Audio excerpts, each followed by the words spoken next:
Les élections générales se poursuivront jeudi au Soudan. Elles ont été prolongées d'une journée par la commission électorale.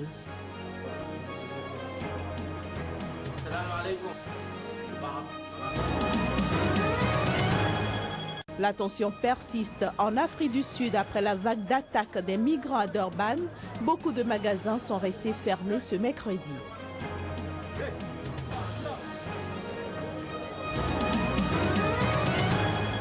Enfin, l'association Save Children tire la sonnette d'alarme. De plus en plus de femmes et d'enfants meurent en tentant la traversée de la Méditerranée.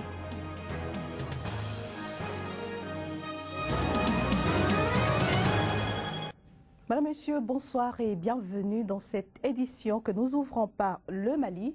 Au moins 3 civils ont été tués ce mercredi près de Gao, dans le nord du pays. C'était au cours d'une attaque suicide contre les soldats de l'ONU. Une attaque qui a fait par ailleurs 16 blessés, dont 9 casques bleus nigériens. Selon le chef de la MINUSMA, la mission de l'ONU au Mali, qui a rendu publique cette information, eh bien cette attaque ne détournera pas la MINUSMA de la mission de rétablir la paix et la sécurité au Mali.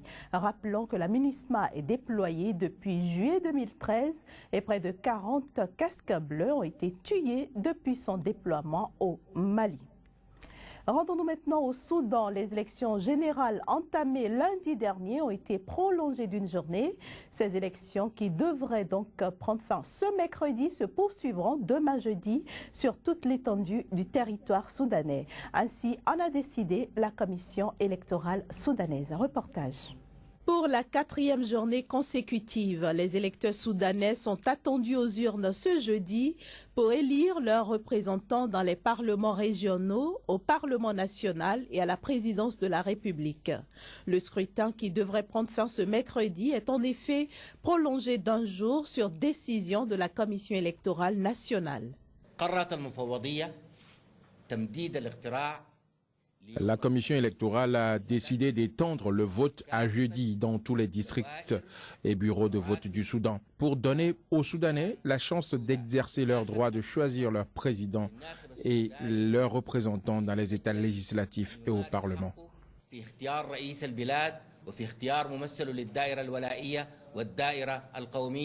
Dans l'état de Djazira, où 152 bureaux de vote n'ont ouvert leurs portes que ce mercredi, le vote se poursuivra jusqu'à vendredi. Le processus électoral suivra également son cours à Kordofan, où des bureaux de vote ont été attaqués lundi, entraînant leur fermeture.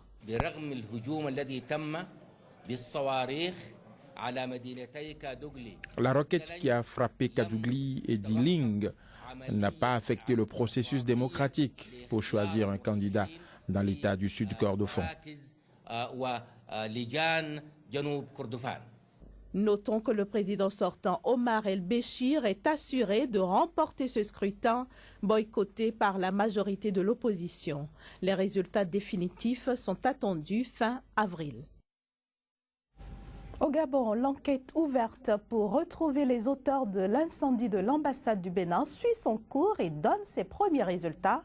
Pendant ce temps, la famille politique de l'opposant André Mba Obam, qui s'est éteint dimanche dernier des suites d'une longue maladie à Yaoundé au Cameroun, pense déjà à son remplacement. C'est un reportage de Paul Avugundila depuis Libreville au Gabon.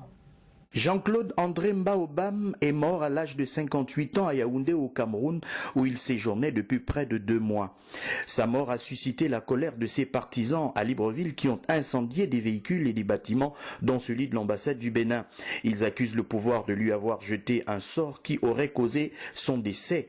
Pourtant, le bulletin médical du défunt atteste qu'il était atteint d'une hernie discale post-latérale aggravée par une sciatique paralysante hyperalgique. Les rumeurs les plus folles avancent le nom d'Aniléa Meillé, la tonitruante et poignante militante de l'Union nationale, comme étant la présumée incitatrice de ces violences. En attendant que l'enquête confirme cette information, les leaders de l'Union nationale se battent déjà pour qui prendra la place du défunt secrétaire exécutif. Sans parti politique, les transfuges du Parti démocratique gabonais mené par Jean Ping frappent à la porte de l'Union nationale depuis des lustres. Au cours de la réunion préparée préparatoire aux obsèques de l'opposant disparu, Casimir Oyemba et Jean Ping ont exigé que soit abordée la question de la succession de Feu Mbaobam pour choisir un nouveau secrétaire exécutif du parti. Jean Ping se voit bien dans ce rôle pour enfin trouver une tribune légale susceptible de lui permettre de s'opposer à son rival et beau-frère Ali Bongo Ondimba. Le président actuel du Gabon a d'ailleurs envoyé dans la foulée un message à ses adversaires politiques pour le moins gigantesque de sa grande forme politique à travers cette marche pour la paix et le soutien à sa politique qui aura mobilisé plus de 10 000 personnes dans les rues de Libreville. En Afrique du Sud, beaucoup de magasins sont restés fermés dans le centre-ville de Johannesburg ce mercredi, alors que les immigrés craignaient des violences xénophobes. Ceci après les récentes attaques contre les migrants à Durban. Sur place, beaucoup de Sud-Africains soutiennent cependant les étrangers, notamment pour leur contribution à l'économie du pays. Des violences sporadiques ont éclaté mercredi à Johannesburg, en Afrique du Sud. Elle était également à Durban, en proie depuis 2 semaines à une vague d'agressions et pillages xénophobes. Edouard Zuma, l'un des fils du président Jacob Zuma, a fait entendre un son de cloche différent. Tous ceux qui sont illégaux dans ce pays doivent partir. Le gouvernement doit cesser de fuir ce problème, a-t-il dit, relayant une opinion répandue dans le pays. Ils tuent des gens comme ça. On voit à la télé, les enfants voient à la télé. Faire ça vraiment à des Africains, nous sommes pareils. Ils font ça, ce n'est pas bien. En Somalie, nous ne sommes pas en sécurité. Mais que puis-je faire? Quel choix avons-nous? Même ici, nous ne sommes pas en sécurité. Ils tuent, ils brûlent. Depuis le début de la crise, entre 1000 et 2000 personnes ont dû fuir sous les coups et menaces, ce qui leur tenait lieu de domicile. Parfois de simples murs de tôle dont le mobilier a ensuite été pillé. La situation est arrivée au point de nécessiter le déploiement de l'armée. Mais hélas, au lieu de nous protéger, la police protège ces types-là. Ils sont juste là, ils ne leur parlent pas. C'est nous qu'ils viennent voir. Ils nous disent où nous devons aller. Regardez, ma femme et mes enfants sont là et personne ne me protège. Je suis prêt à mourir maintenant. Parce que ces types, s'ils trouvent du pétrole et de quoi y mettre le feu, ils voudront brûler nos maisons. Et la police nous dit de rester chez nous pour qu'on y meure tous. Je ne sais pas quoi faire. Nous n'avons rien fait de mal. Ce cycle de violence replonge l'Afrique du Sud dans son passé sanglant de l'époque d'apartheid. La situation actuelle est suscitée par des propos des responsables politiques et des tribus. Au Nigeria, on commémore l'enlèvement il y a 1 an des lycéennes de Chibok par les islamistes de Boko Haram. Plusieurs manifestations, dont une veillée à la bougie, se sont tenues à Abuja, la capitale, pour exiger leur libération. Au Nigeria, comme dans d'autres parties du monde, l'anniversaire de l'enlèvement il y a 1 an des lycéennes de Chibok par les islamistes de Boko Haram a été marqué par des manifestations solidaires pour exiger leur libération. Dans la capitale fédérale Abuja, plusieurs centaines de manifestants ont participé à une veillée en mémoire des lycéennes. 219 missing girls have been gone for 365 days. 219 filles ont disparu depuis 365 jours. Et ces bougies, les lumières nous donnent espoir que nos filles finiront par rentrer, car nous sommes un peuple d'espoir. Et sans espoir, nous sommes morts. Nous nous accrochons à cet espoir. Et ces bougies signifient que nous finirons par retrouver nos filles. That our girls will come back. 57 adolescentes ont réussi à s'enfuir dans les heures qui ont suivi le kidnapping. Mais aucun signe de vie des autres depuis la vidéo, diffusée en mai 2014 par Boko Haram, qui montrait une centaine de lycéennes voilées récitant des sourates du Coran.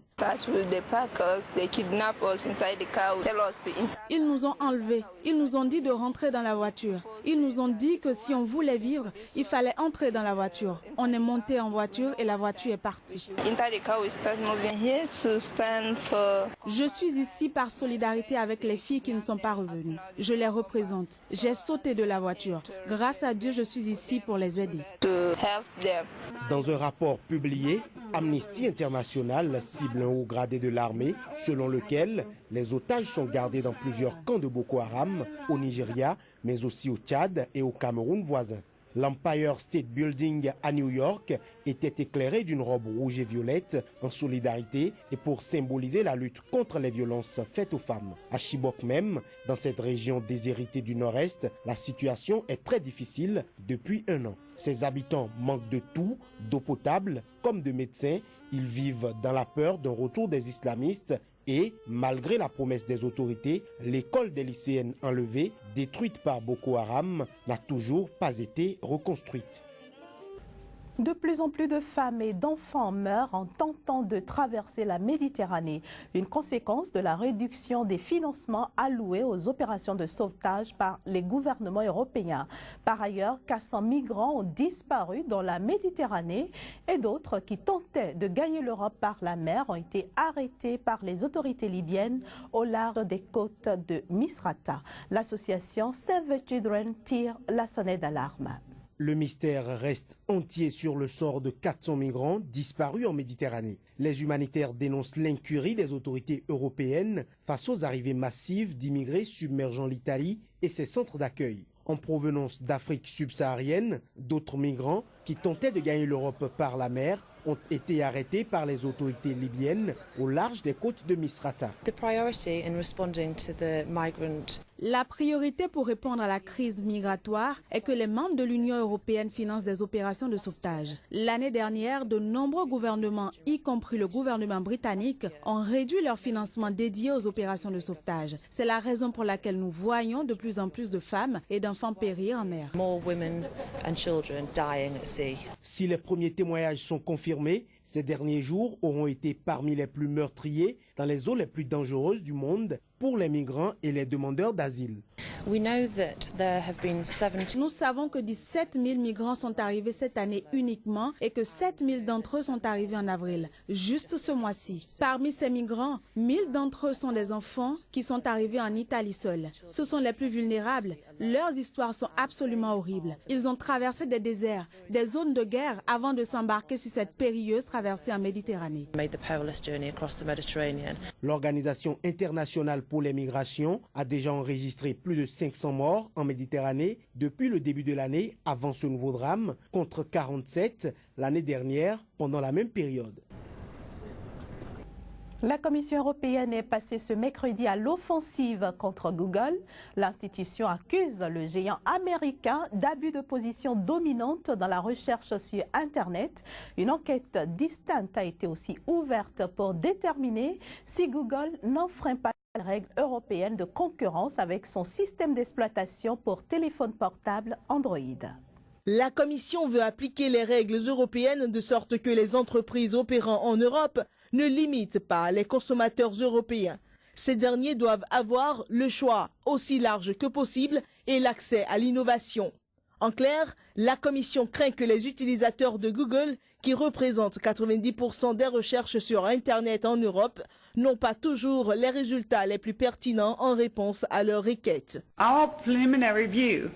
Notre vue préliminaire dans la communication de Grief est qu'avec son moteur de recherche sur Internet, Google a artificiellement favorisé son propre service de comparaison de prix et cela constitue un abus. Que Google a artificiellement boosté sa présence sur le marché des services de comparaison de prix avec comme conséquence que les consommateurs ne voient pas forcément ce qui est le plus intéressant pour eux ou que les concurrents de Google n'aient pas les mêmes opportunités commerciales que leurs services d'innovation méritent. Google a la marge de pouvoir se défendre face à ces accusations. Toutefois, si l'enquête ouverte devrait confirmer les craintes, Google en assumera les conséquences juridiques. Il devra à ce moment modifier la façon dont elle conduit ses activités en Europe. Google a désormais 10 semaines pour répondre. Et bien sûr, je vais attentivement étudier la réponse avant de décider de la suite. Dans le pire des cas, Google pourrait écoper d'une amende équivalente à 10% de son chiffre d'affaires et dépassant donc les 6 milliards de dollars. Ainsi se referme cette édition. Très bonne suite de programmes sur Sika. Au revoir.